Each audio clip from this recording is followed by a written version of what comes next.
Hello दोस्तों, प्रणाम। मैं एक छोटा सा छठ गीत लेकर आई हूँ। आप लोग को अच्छा लगे तो लाइक कमेंट सब्सक्राइब कर देना।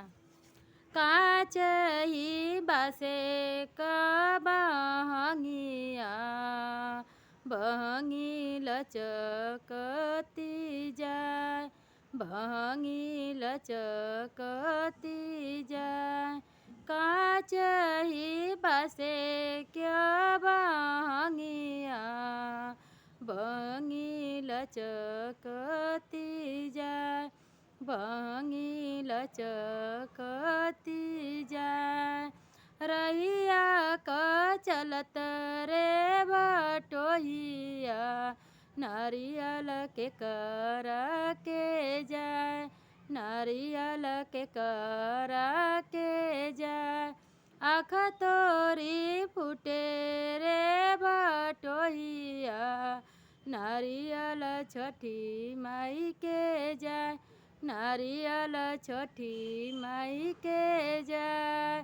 कांच ही बासे क बहंगिया, बहंगी लचकती जाय, बहंगी लचकती जाय।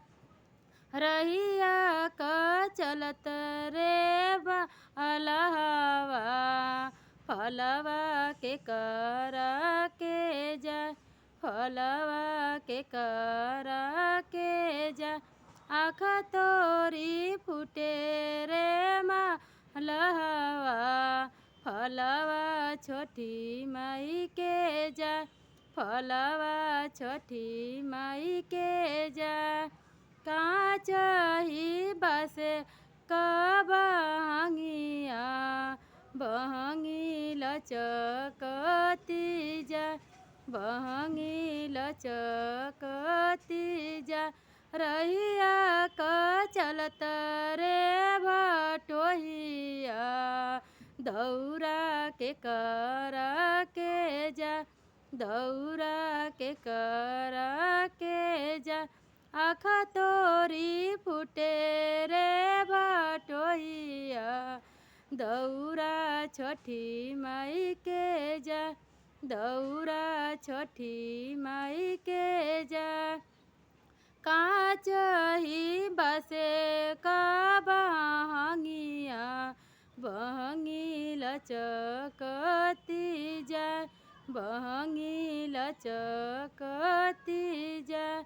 रहिया क चलत रे मलहवा, उखिया के कर के जाय, उखिया के कर के जाय। आँख तोरी फूटे रे मलहवा, उखिया छोटी माई के जाय, उखिया छोटी माई के जाय, उखिया छोटी माई के जाय।